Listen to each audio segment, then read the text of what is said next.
Umaru Musa Yar'Adua GCFR, born 16th August 1951 and died on 5th May 2010, was a Nigerian politician who was the president of Nigeria from 2007 to 2010. He was declared the winner of the Nigerian presidential election held on 21st April 2007 and was sworn in on 29th May 2007. He served previously as the governor of Katsina State from 1999 to 2007 and was a member of People's Democratic Party (PDP). In 2009, Yar'Adua left to Saudi Arabia to receive treatment for pericarditis. He returned to Nigeria on 24th February 2010 but died on 5th May. Yar'Adua was born in Katsina State, Nigeria. His father, Musa Yar'Adua, was a minister for Lagos in the First Republic and held the chieftaincy title of Matawalle, custodian of royal treasury of the Katsina Emirate, a title which Yar'Adua inherited. This paternity grandfather, Malam Umaru, had also held the title of Matawallen Katsina, while his paternal grandmother Binta, a Fulani from the Sullubawa clan, was a princess of the Katsina Emirate and a sister of Emir Muhammadu Dikko.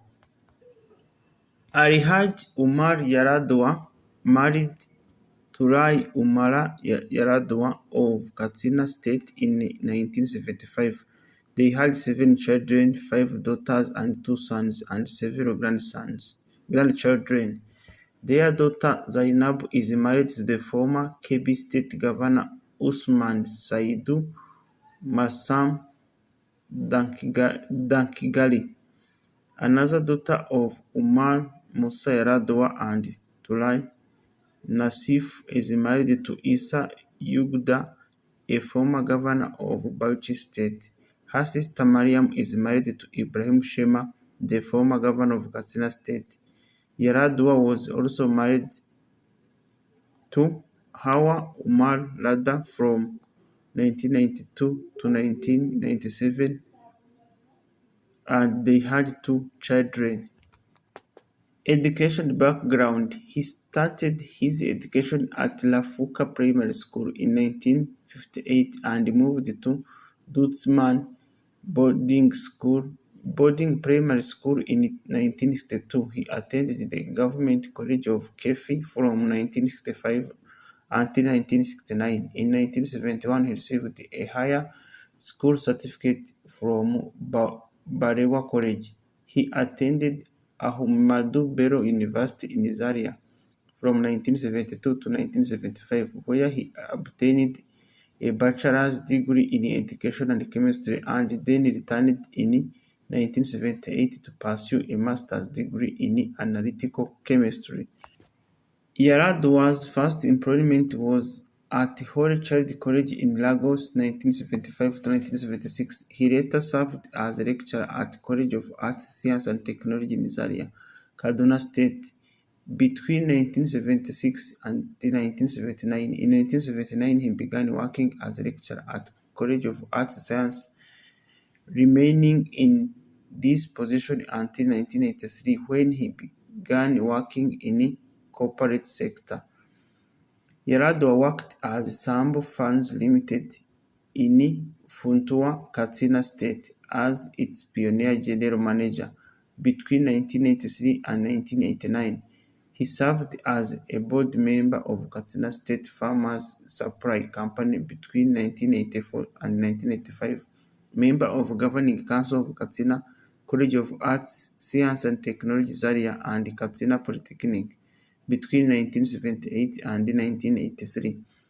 Board chairman of Katsina State Investment and Property Development Company between 1994 and 1996. He also served as director of many companies, including Habib Nigeria Bank Limited, 1995 to 1999, Rhodigian Nigeria Limited, 1987 to 1999, Hamad Holdings, 1983 to 1999, and Madara Limited Vom Jos, 1987 to 1999. He was chairman of National House Press Limited, Kaduna, from 1995 to 1999. During the Second Republic, 1979 to 1983, Yar'Adua was a member of leftist People's Redemption Party, while his father was briefly the national vice chairman of National Party of Nigeria.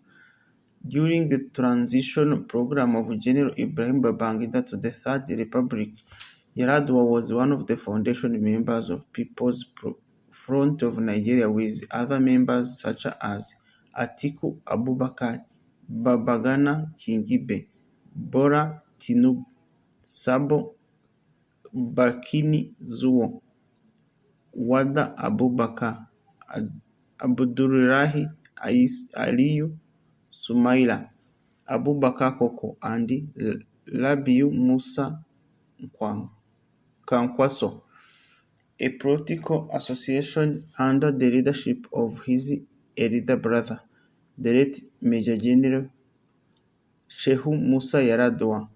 That association later formed the Social Democratic Party. Yar'Adua was a member of the 1988 Constituent Assembly. He was a member of party's National Caucus and Nigerian Social Democratic Party's SDP State Secretary in Katsina.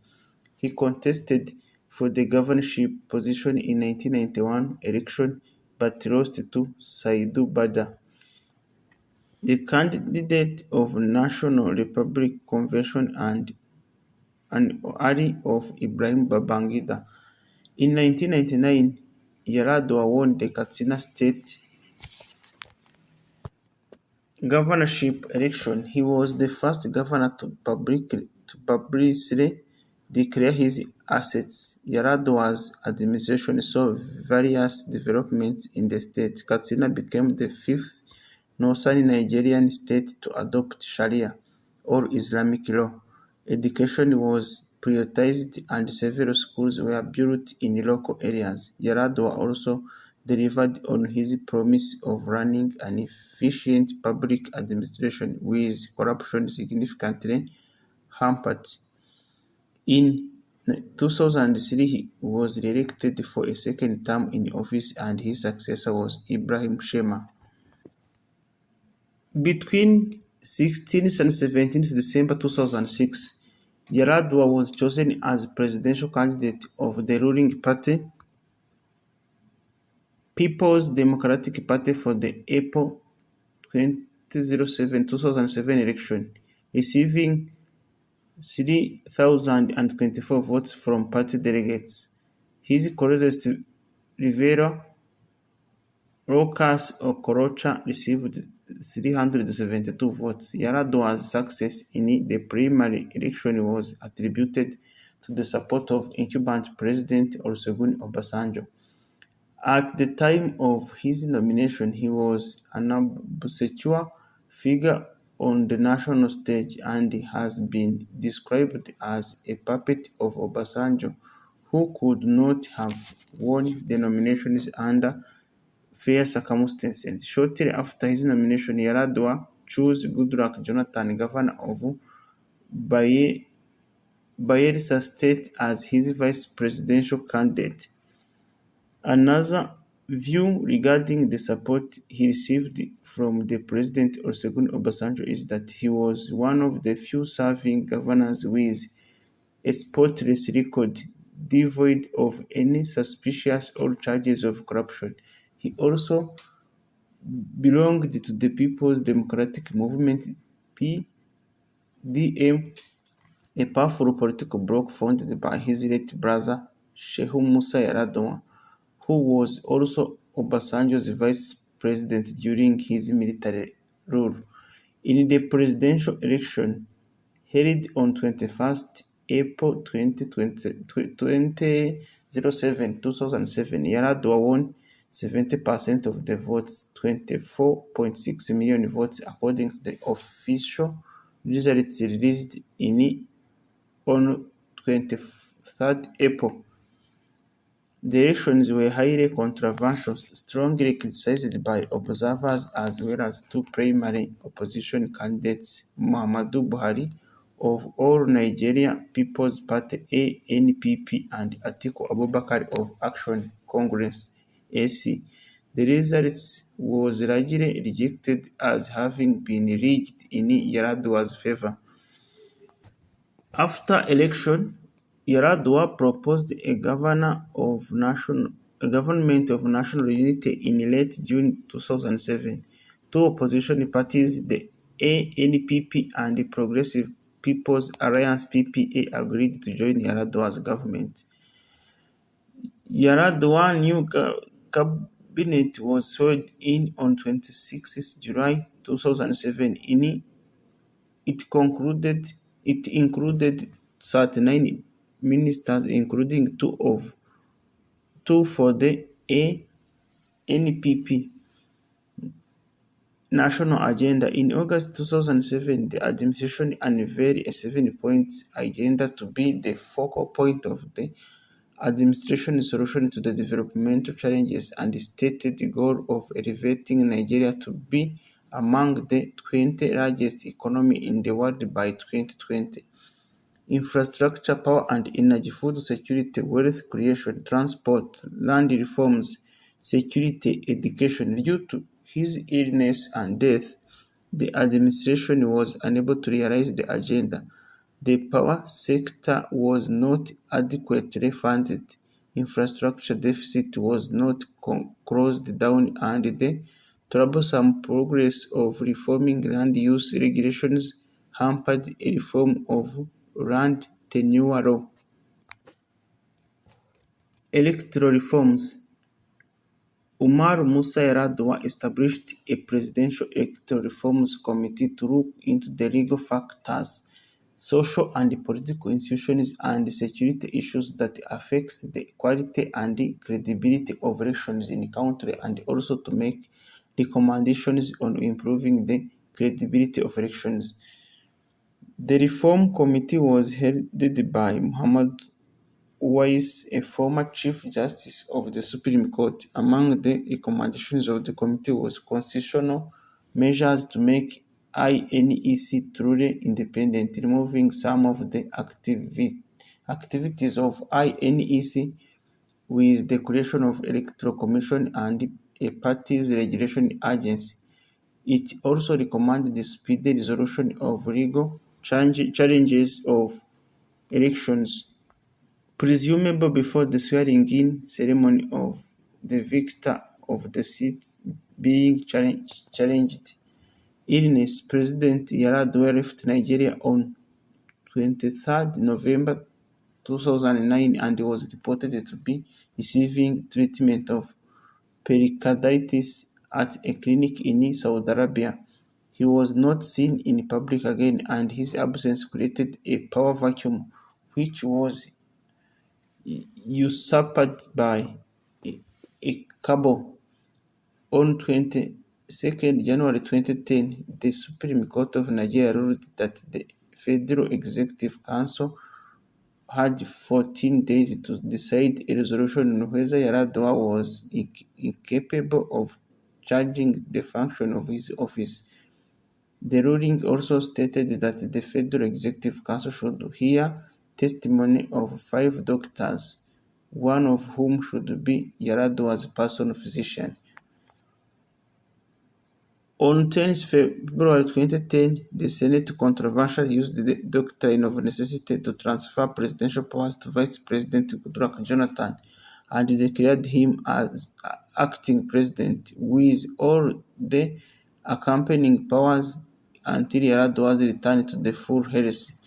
The power transfer, considered illegal by some, has been called a coup without a word by opposition lawyers and lawmakers. However, there are others that felt the power vacuum would lead to instability and a possible military takeover.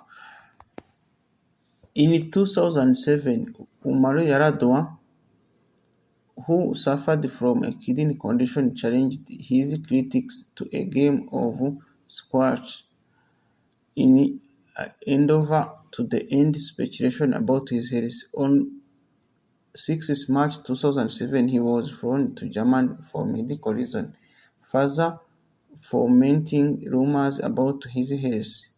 His spokesman said this was due to stress and quoted Yar'Adua as saying he was fine and would soon be back to campaigning. Another report, which was rejected by Yar'Adua's spokesman, claimed that Yar'Adua collapsed after suffering a possible heart attack. On 29th June 2007, Yar'Adua publicly revealed his declaration of assets from May, becoming the first Nigerian president to do so, according to which he had 858 million or 5.8 million USD in assets, 0.1 million USD of which belonged to his wife. He also had 0.5 million USD in liabilities. This disclosure, which fulfilled a prediction promise he made, was intended to set an example to another Nigerian politician and discouraging corruption. His death and aftermath. On 24th February 2010, Yar'Adua returned to Abuja under the cover of darkness. His state of health was unclear, but there was speculation that he was still on a life support machine. Various political and religious figures in Nigeria had visited him during his illness, saying he would make a recovery. Yar'Adua died on 5th May at the Ashok Lok Presidential Villa. An Islamic burial took place on 6th May in his hometown in Katsina. The federal government of Nigeria declared a 7-day mourning period. Acting President Jonathan Goodluck said, Nigeria has lost a jewel of its crown, and even the heavens mourn with our nation tonight. As individuals and as a nation, we pray for the recovery of Mr. President, but we take solace in the fact that the Mighty is the giver and the taker of all life. US President Barack Obama offered condolences, stating he was committed to create lasting peace and prosperity within Nigeria's own borders, and continuing that work will be an important part of honoring his legacy. In summary, His Excellency Umaru Musa Yar'Adua GCFR, 13th President of Nigeria in office 29th May 2007 to 5th May 2010, Vice President Goodluck Jonathan, preceded by Olusegun Obasanjo, succeeded by Goodluck Jonathan, Governor of Katsina in office 29th May 1999 to 29th May 2007, preceded by Joseph Akagaga, military, succeeded by Ibrahim Shema. Born 16th August 1951 in Katsina, Nigeria, died 5th May 2010 at the age of 58. Aso Villa, Abuja, Nigeria. Political party People's Democratic Party from 1998 to 2010. Other political People's Redemption Party affiliations 1979 to 1983. People's Front of Nigeria 1989 to 1980 to 1999. Social Democratic Party 1989 to 1998. spouse, Turai Yar'Adua and Hawa Rada. Relations: Musa Yar'Adua, father; Shema Musa Yar'Adua, a brother. Children 9. Arimata Barewa College and Ahmedu Bello University. Thank you very much for being with us. Today we have focused about Musa Yar'Adua, 13th President of Federal Republic of Nigeria, who died in office. Thank you very much and see you in other upcoming videos. Bye.